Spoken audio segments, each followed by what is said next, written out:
And a very good day to you, and welcome to the Horowitz & Company Pop-Up After Hours webinar. It is November 30th, 2020. Hopefully you're all doing well. You enjoyed a great Thanksgiving. Of course, it was probably a little bit abnormal or off of normal for many of us, where we were trying to do our best not to have too many crowds in the house, and it created a little bit of an issue. I mean, I don't know about you, but we were jockeying around like where we can go, where we can sit, who can be there.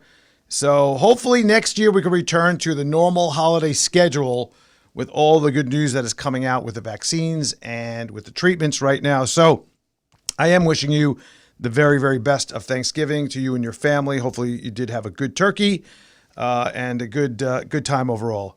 I'm Andrew Horowitz. Most of you know me. I am the founder of Horowitz & Company, host of the Disciplined Investor podcast as well.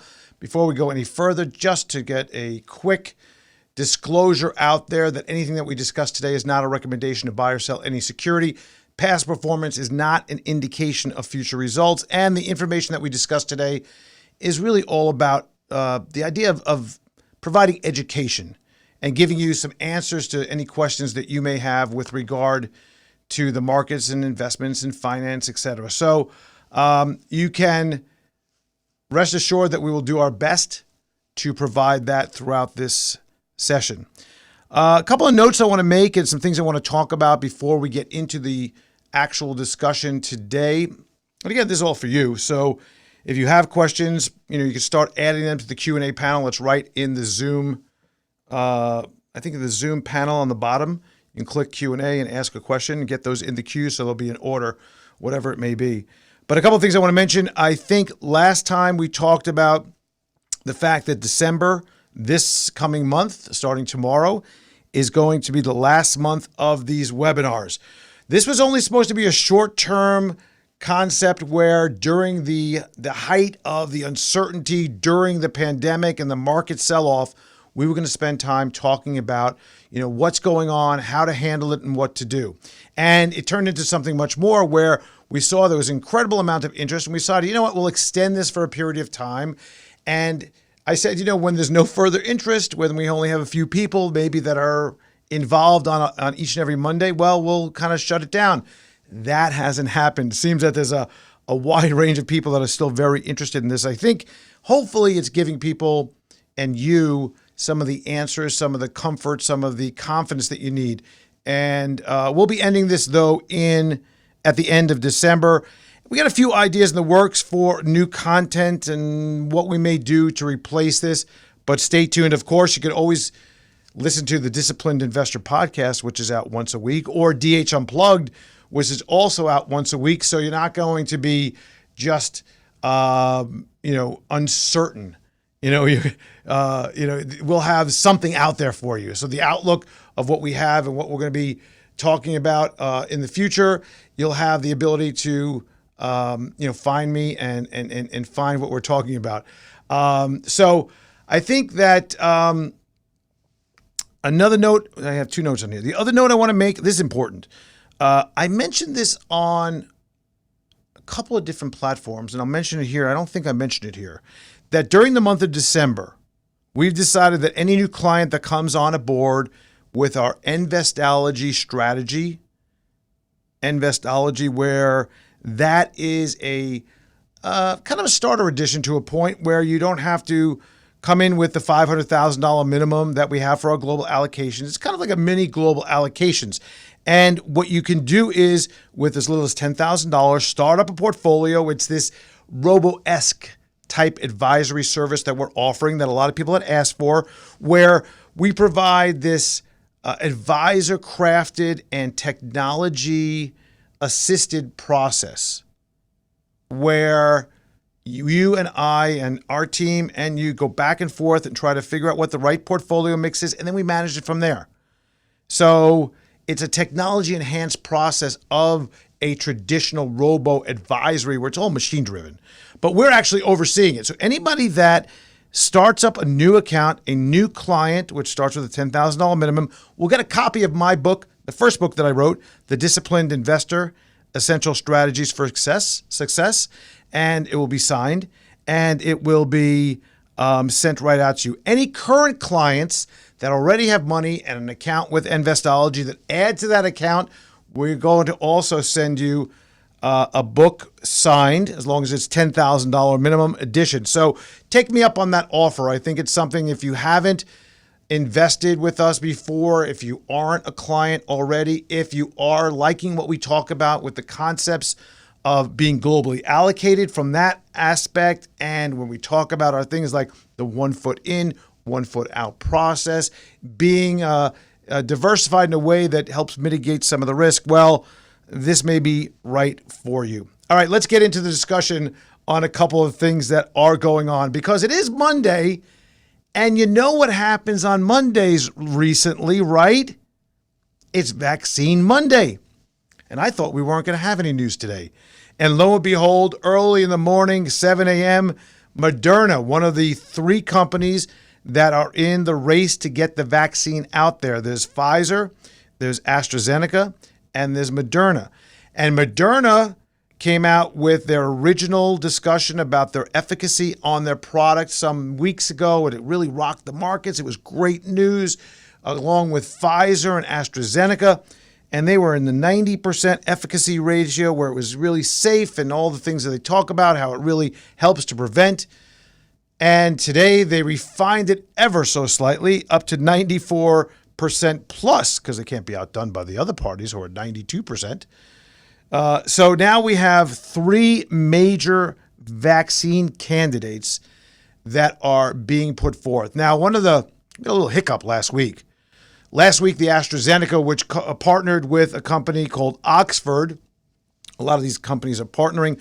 Pfizer is partnering with BioNTech.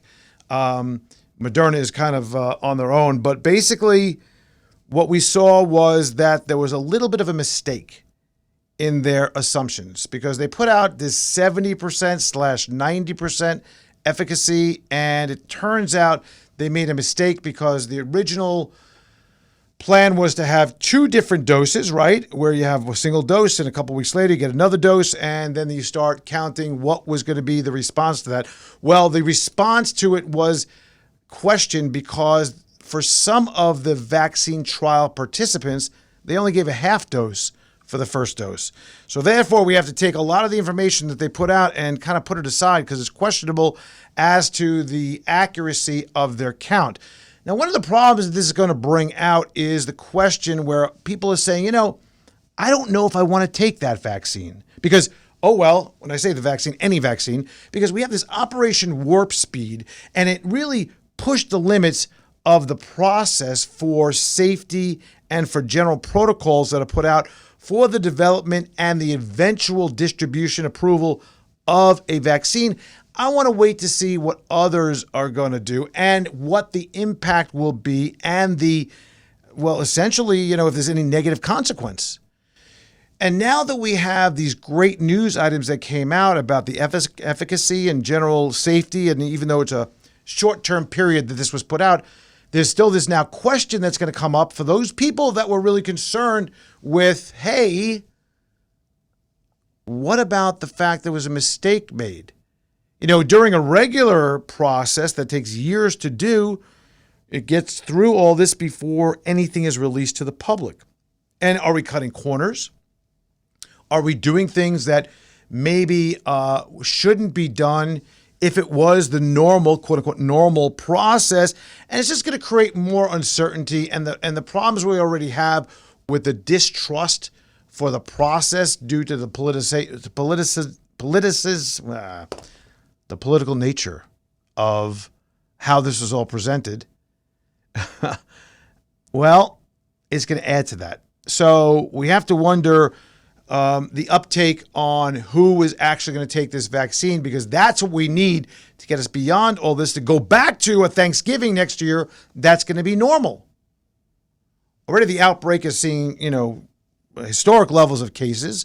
Hospitalizations are up, and a lot of areas are at their limits.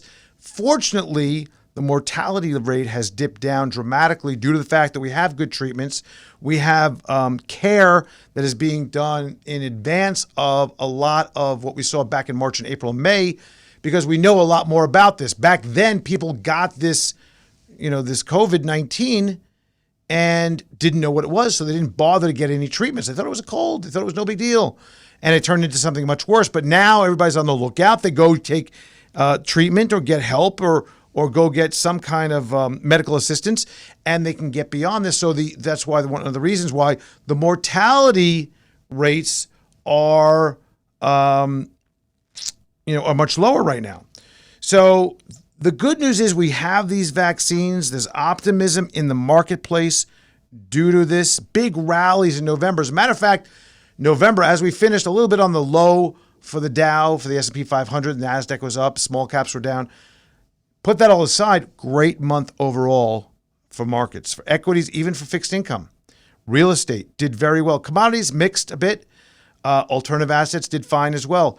But when we look at the components, the sectors that really did incredibly well during the month of November, you got to put out that and give an applause to the small cap and the value side.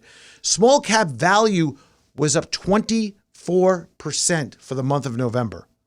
Large caps anywhere from 10 to 13% for the month of November. And a lot of this happened right after the announcements of the vaccine, whereas there was a belief and a hope and an optimism that really rung in dramatically that, you know what, this thing does have a life cycle that is going to be on, hopefully the end process, not just talking it up, not just saying that it's going to go away by its own, but really there is some evidence now that we have something that can eradicate this virus and then get us all back out doing what we do, what we enjoy, and being a part of the life that we knew just 8-9 months ago. So the vaccine-driven optimism really was incredible. It really helped to push up equities. Question is, of course, at what level of risk now? Because now we have valuations that are even further stretched than they were a month ago. So this is pretty significant. And I think that when we look at this, you have to still be thinking that there's a good amount of risk that is out there. That doesn't mean you have to be worried per se, unless you have, a levered portfolio to equities that has a lot of borrowing that went along with it. I think, though, that one of the interesting items here is that we've been talking about this concept, this idea of 1 foot in, 1 foot out, being involved in the equity exposure, which has worked out extremely well, maybe taking your risk down a little bit, and possibly even if you hadn't been involved, thinking about doing a multi-framed dollar cost averaging program. 2 parts of that, one being a time-based where we put money in on a specific monthly, let's say, basis, and a secondary looking for opportunities. So having an opportunistic dollar cost averaging as well. Because if in fact we get into a situation where we had a client, for example, that says, I don't want to put any money to work unless I see a real big downstroke and I can buy it on the cheap. What happens if that doesn't come to fruition? What happens if the markets continue to go higher like they've done with a couple of small little mini corrections in between that don't really qualify as a real downstroke? So instead of being on the sidelines, let's be involved, but have a few toes in the water. And that has worked out very well for those that have took my advice and said, that makes a lot of sense. If you're, though, sitting on the sidelines still, the question is, for what reason? I'm not saying you need to be bullish, because I am not terribly bullish, because I think a lot of what we're seeing right now is predicated on extremely low interest rates that are going to push us into a higher inflation condition that may be really negative down the road, and valuations are very frothy, therefore meaning that, they can't stay this way forever. So the fact is that when we look at things right now as they stand, where we are from a valuation standpoint, where we are in the economic cycle, there's a lot of things to be cheering about that are really good, but yet at the same time, a lot of things to say, hang on a second. Hang on just a second. Is this really a valuation that I'm willing to do? Just think about let's make it very simplistic. that just because housing prices are going up doesn't mean you have to buy a house at the peak. You can wait it out, especially if you have some time. That doesn't mean you're not going to have a place to live. That doesn't mean you're going to be living out of your car. You may live in a place or rent a place for a little while till you figure out where you want to go and when the price is right that meets the criteria for what you're looking for. Same thing we're talking about here. We're talking about the idea of simply having both opportunities available for you. One, of being there if, in fact, markets move in the direction that benefits you, whatever that market is, whether it's real estate, alternative assets, commodities, small, large cap, domestic, international, emerging market bonds, etc. And then peppering the portfolio and adding to that over time to increase the risk as we see that there is opportunities available. So this is kind of the play right now. And that's what we've been doing. And I think we're going to continue to be doing that because I think it makes a lot of sense. Now, we saw some profit taking today. Again, probably some portfolio repositioning into the end of the year. We have pretty much a couple of different things that are ahead of us right now that we're looking for. Number one, obviously, at the end of the week, we have the employment numbers that will be coming out. That's kind of interesting to look at. There is a question as to whether or not we're going to see the employment situation kind of staying stagnant for a little while. Now, obviously, over the last couple of employment numbers, we've seen a much better unemployment rate, even though 750,000 people per week new adds to the initial claims of people that have lost their jobs filing for unemployment. Yet at the end of the month, somehow miraculously, a lot more people were added to the payrolls. So that's happening. Manufacturing generally has been holding pretty strong. We've seen a little bit of a tick down in some of the pending home sales. New home sales and existing home sales have been doing pretty well. They vacillate monthly, but with low interest rates as they are right now, with the fact that the Fed is probably not going to take their foot off the gas for a long time to come, that is helping out the whole entire housing market, which is helping out the construction market, which is helping out the home builders, which is helping out the retail, the Home Depots, the Lowe's, etc., Sherwin-Williams. These are all things that are going into play right now that are really creating a robust economic recovery, albeit that it's slowing down a bit. So generally, there's been a lot of this optimism that we're seeing that, number one, that we have the vaccines. Number two, the Fed is going to stay on hold. Number three, there's going to be and continues to be a lot of money trickling into the economy through the stimulus. Number four, there's going to be a new stimulus plan. Now we also have the presidential election kind of done, out of the way. We know what we have. Whether we like it or not, it's another story. We know what we have. And we also know that as of right now, this could change a little bit, but right now we have a divided government. That's good for the markets. If we start to see that all of a sudden that Georgia runoff changes dynamic and they're going to elect Democrats, and that is going to change the majority holding of the Senate from Republicans and swing it back to the Democrats, then you got an issue that we need to contend with. That is that we're going to have the potential for a lot of the initiatives like the rollbacks of the tax cuts, the rollbacks of areas when it comes to deregulation is going to change. When it's going to come to a change to the dynamic of taxation overall for individuals and incredible amounts of spending, whether it be on green initiatives, whether it's on infrastructure. So there's going to be a question as to how is this going to work out? And that's kind of where we are right now. But as the markets are looking and betting and gambling and thinking about and putting out their money on the side that they believe it's going to fall on, it's going to be a divided government. And when we look at this optimism from all the things that we mentioned, you have to wonder one thing. How much of future returns have we pulled forward into where we are today? That's really a big question. And I think that's kind of something that we're going to have to wonder about, because what happens is you get this impact of like a snowball rolling down a hill, where it gathers speed, it gathers size, it gathers mass, it gets bigger and bigger to a point that it's unstoppable for a while, but then eventually it stops, right? When it hits, it's a massive explosion and just, thing just hits something and either breaks that or breaks apart itself. Right now, we are in a holding period till we get to the finality of the Georgia runoff.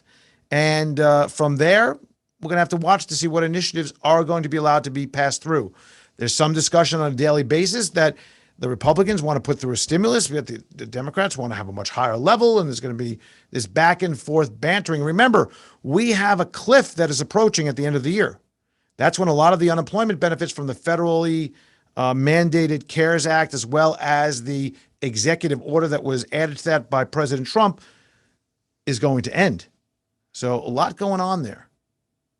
Even Fed Chair Powell has called the economic outlook extraordinarily uncertain.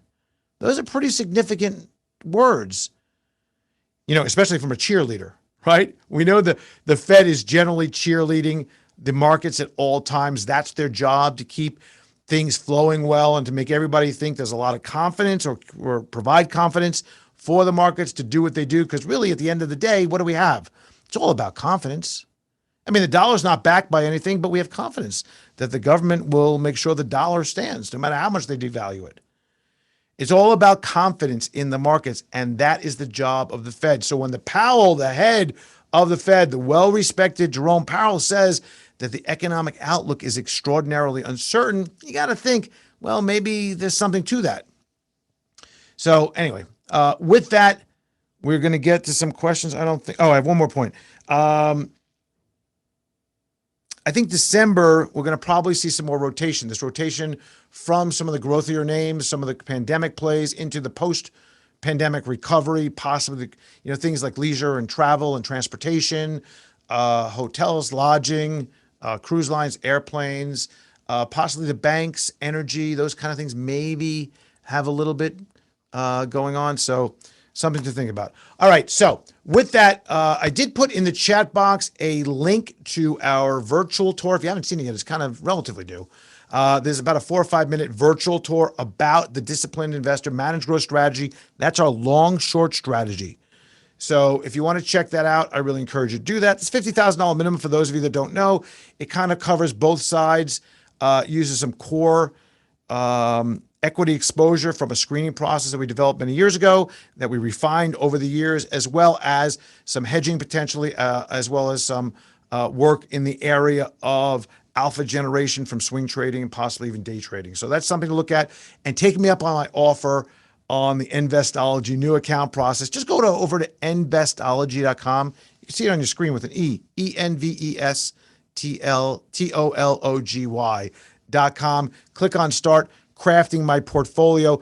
You can do it for free. You can create everything and register for free. It's only when you get to the point that you're like, yeah, I like that. You click the button and say, I want to start the application process, is where you start making it all happen. So you can play around with all that for as much as you want. So with that, let's get to the questions.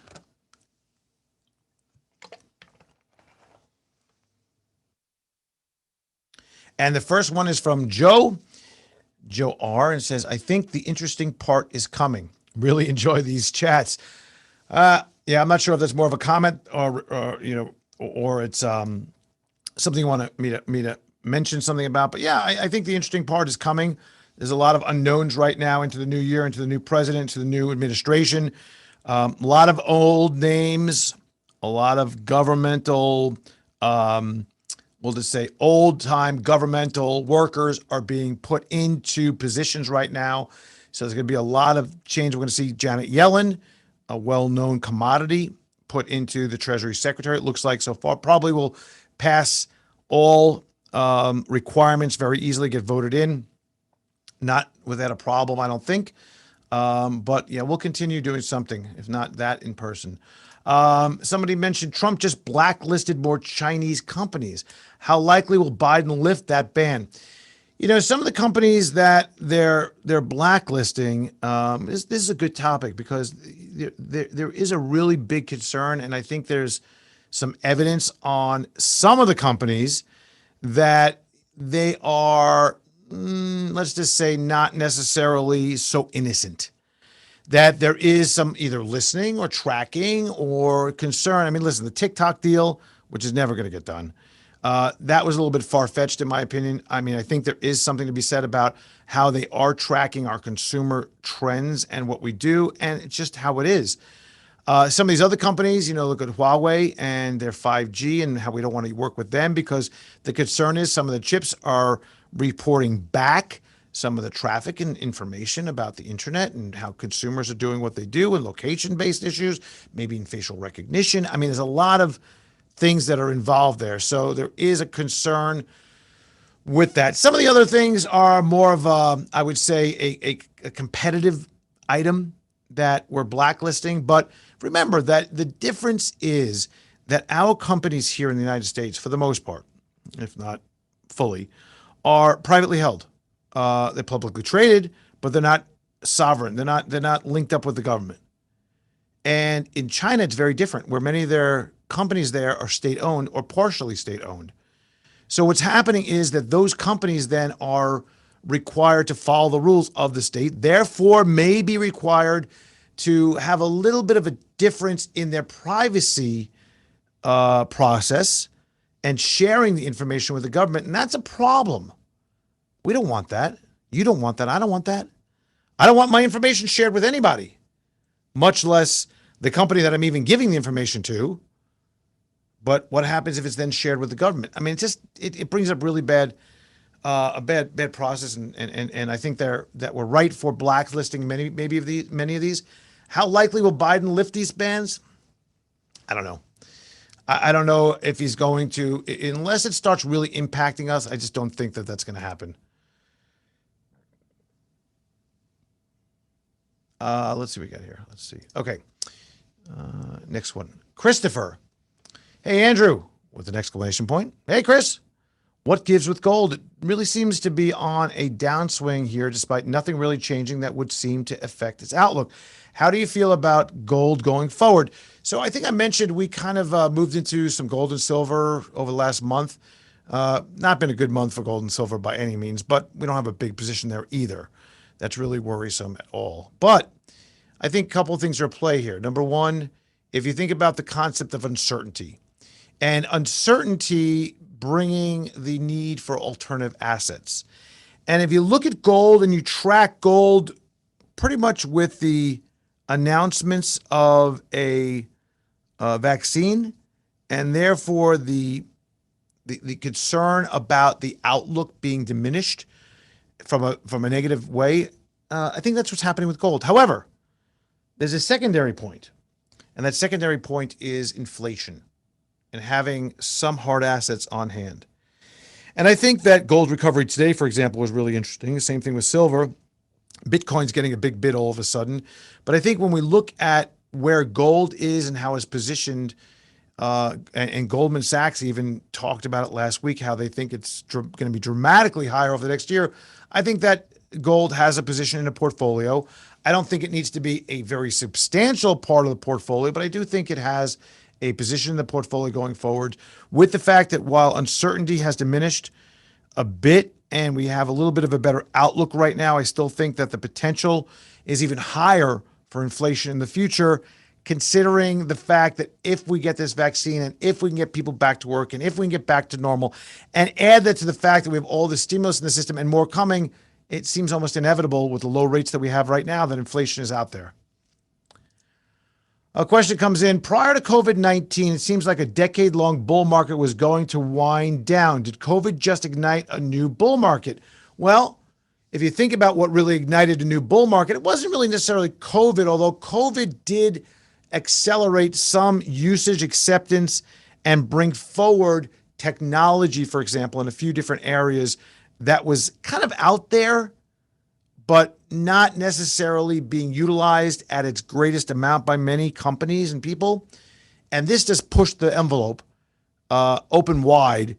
And it was a natural process because now, what else can you do to meet or to communicate or to utilize for signing, like a DocuSign, in a time when you can't see other people?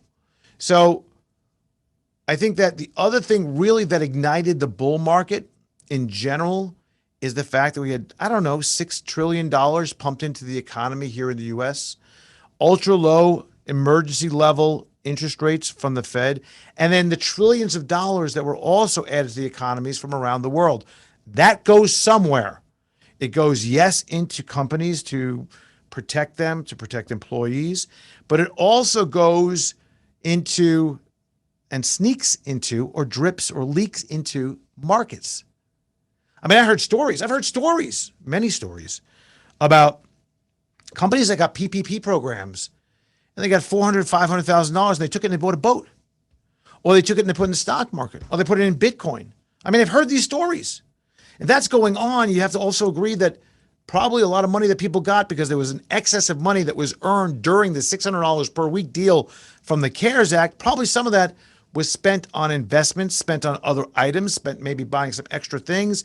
And then when people went back to work, they all of a sudden have excess money.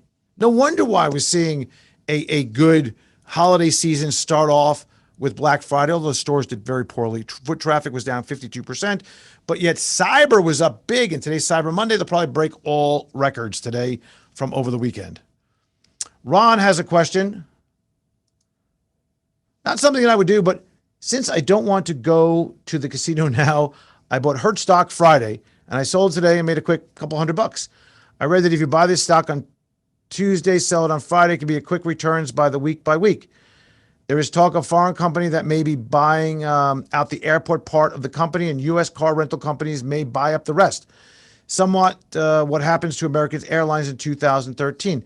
Listen, it is the fact that there is a significant potential for this company to go bankrupt, although there is, and they are in bankruptcy, and that would wipe out the shareholders. There is some quick trading to be done on this. There's no question about it. The question, though, is, do you want to be a long-term holder in this? I personally, I can't. For my clients, I have a fiduciary responsibility, and to go into a bankrupt company unless maybe I was buying up the debt that possibly revitalized somehow post-bankruptcy, maybe. To buy the company's common stock right now, maybe for a trade, that's fine. But to think that there's going to be a company that would buy the airport component of the company, I'm not sure what else is left, because that's really where the big money is. When you have other companies out there that are interesting, you have Uber that a lot of people are using instead throughout their vacations. You take an Uber or Lyft anywhere you want to go, and autonomous driving. On the horizon where you may have the ability to utilize individuals' cars. You've heard about this, and if you haven't heard about this, you got to really read about this, where we have absolute fully autonomous driving. When I come to work, my car is parked in the parking lot for, let's call it 8 hours a day. Why not just let that car go autonomously, driving people around for wherever they want to go for a period of time throughout the day? And if you have that, the cost of it comes down dramatically. There's a revenue source for me for buying the car. I kind of could buy a fleet of cars for that matter. And it kind of changes the whole rental car business. I just don't know what's going to happen to the common stock eventually. You would think it's going to be wiped out in a true bankruptcy. So you have to be careful about that. Unless they come out of the bankruptcy and reverse it somehow, I don't know what happens to the common share. So I think that could be just an issue. But if you want to trade it, day to day like that, and don't take too much risk, could be a good opportunity to make some money. So go back and forth. Let's see. Somebody mentioned that another question from Ron about Harley Davidson. Yeah, Harley Davidson is in trouble. I'm not sure what they did today on the markets, but yeah, there's a problem. There's electric that's coming out, and all these, we'll call them personal transportation companies are under attack these days. So it's something to keep on top of. A couple more questions here. If you have questions, please put them in now, or else we'll end it once the final question comes in. To expand on the ban of Chinese companies, this is a question or remark. Here are some blue chip stocks: CEO, Petroleum, and China Mobile. Trump may be on the different agenda to stir up things before leaving the office. CEO is down 17%. I want to see if it's a good buying opportunity. Yeah, there was a few of these that were put on. are they good at buying opportunities? Usually, oftentimes, we do see that a lot of these things will come off, but I don't know if they are on the blacklist for some time. They may follow other countries, or other countries may follow along and do the same. So, we are at this peak China war, trade war issue that may not go away too soon. Is it a long-term buy? Possibly. I still think there's a lot of other opportunities out there. But you see when these stocks go down like that due to political action, there are opportunities with it versus a company that goes down dramatically due to something's wrong with the company. So if there's nothing wrong with the company itself and it's just political action, you may have an opportunity with a change of the political agenda. So that's, I think, what you're getting at, right?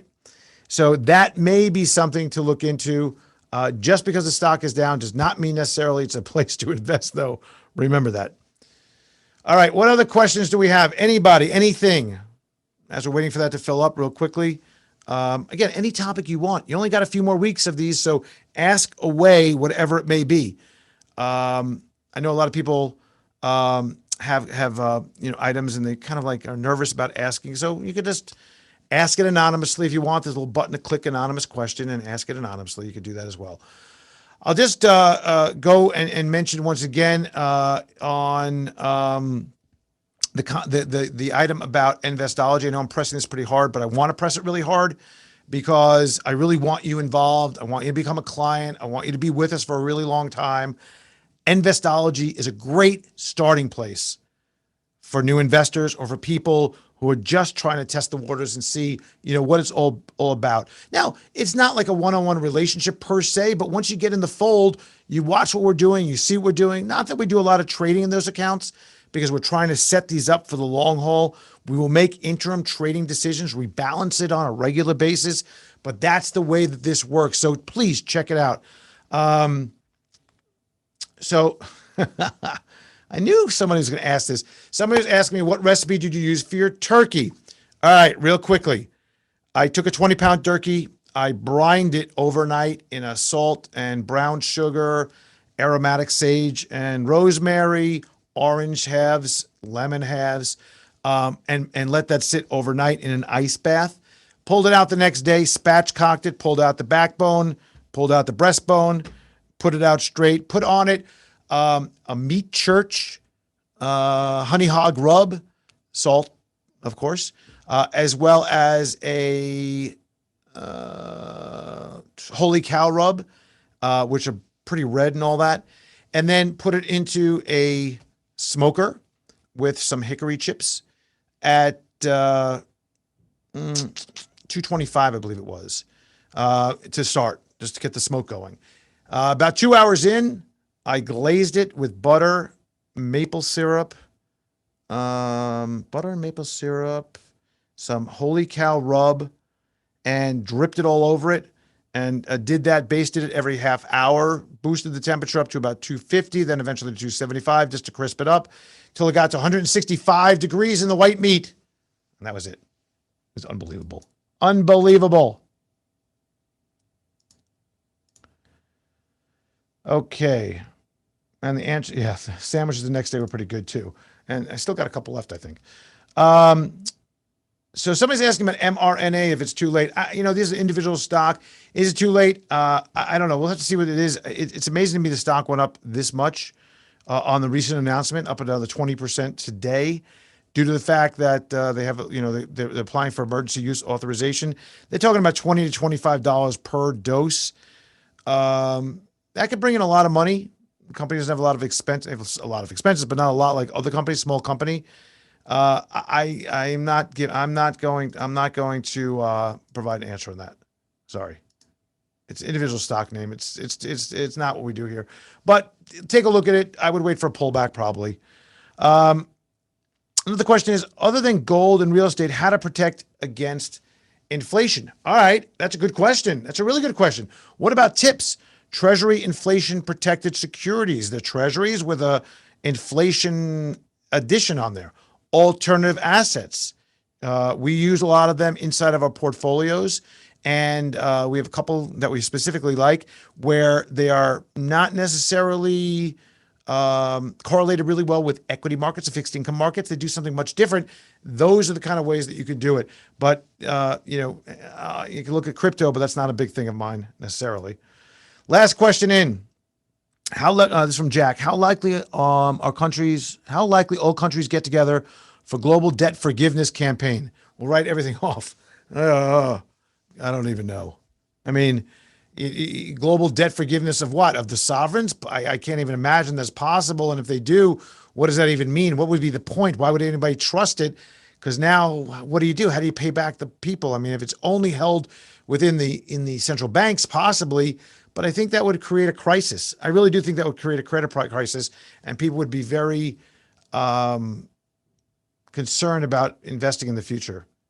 That would be something, though, I will tell you. Listen, thanks for joining me today. We'll be back again next week. Of course, DH Unplugged on Tuesday night. The Disciplined Investor, great guest this week. A little bit controversial. Frank Curzio, got some emails on that on the Disciplined Investor podcast. Thanks so much. I'll see you again next week.